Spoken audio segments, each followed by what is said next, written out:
what's the first thing you're going to discover? Yourself. Yeah, yourself. First thing. What do you fear the most? Yourself, of course. Now, the fact is that whether it's human beings or angelic beings, every being distracts themselves from their self. They do. I don't know why. There's a lot of theories about it. People externalize, even angelic beings, they externalize. It's part of the, I guess you say, the discovery of the I am, the pursuit of the question, who am I? But very few will ever set eyes upon themselves. Why? It's hard to do. You have a lot of bad memories of the past. There's things you don't like about yourself. And I'm not just talking about the human self. I am talking about the soul self, the spirit self. We're going to do it from the perspective of total forgiveness.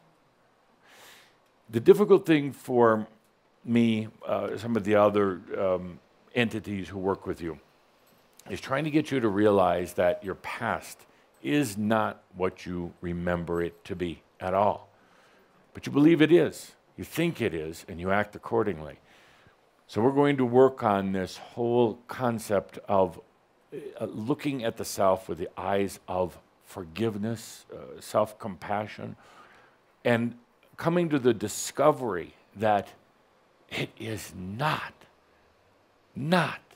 what you think it was. Why is it so difficult to look at yourself, to be within yourself? What's that way for all of the beings, not just human beings? Number 2 in our Discovery series, we're going to discover God. You cannot study God. You cannot construct a God. You can only experience it. And when you do, it is a deep and intimate experience, an experience that you probably not even want to talk about.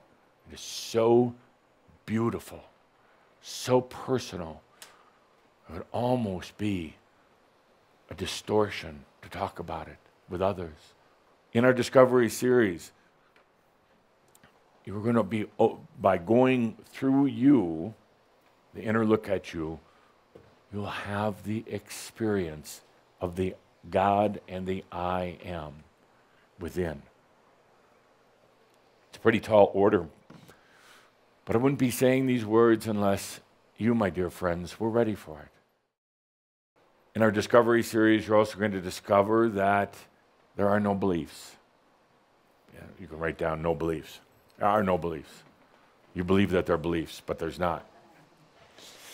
It's perhaps a statement that is going to be argued about and discussed a lot, but it's my contention that there really are no beliefs. There is heavy programming.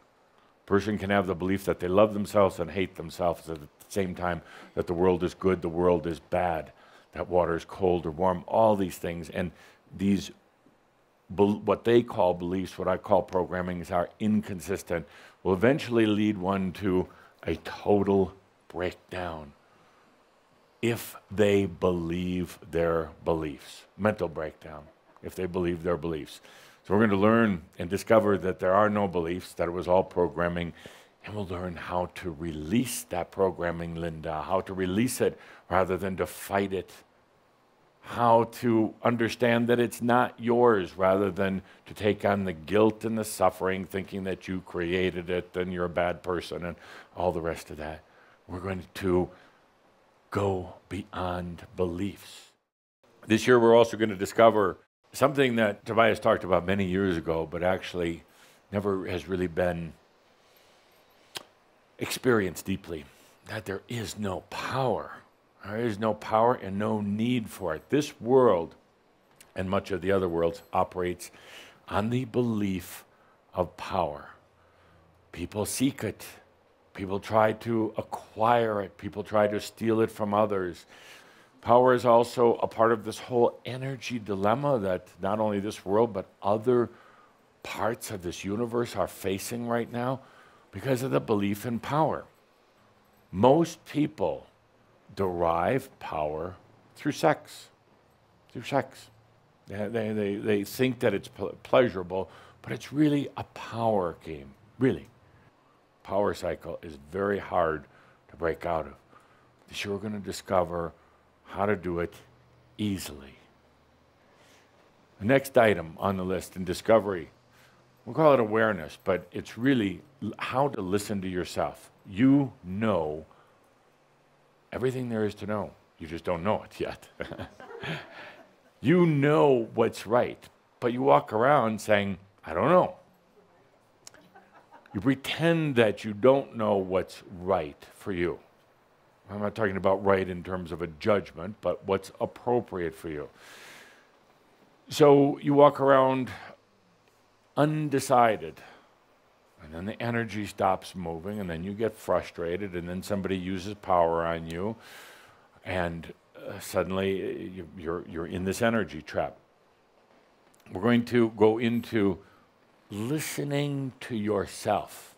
Now, it's hard to do, and I list this last, or close to last, because you gotta come here first to be able to listen to you. You already know what's right, but you got caught up here and in doubting and thinking that you don't know. That's why it just is terrible when you say, I don't know, because you do know. Enlightenment isn't something you can study. Enlightenment really is not even anything you can learn from anybody else. Enlightenment isn't a course. Enlightenment is allowing. Enlightenment is, you could say, trusting. Enlightenment is experiencing. So in our discovery, we're going to do exactly that. Let's take a good deep breath into discovery.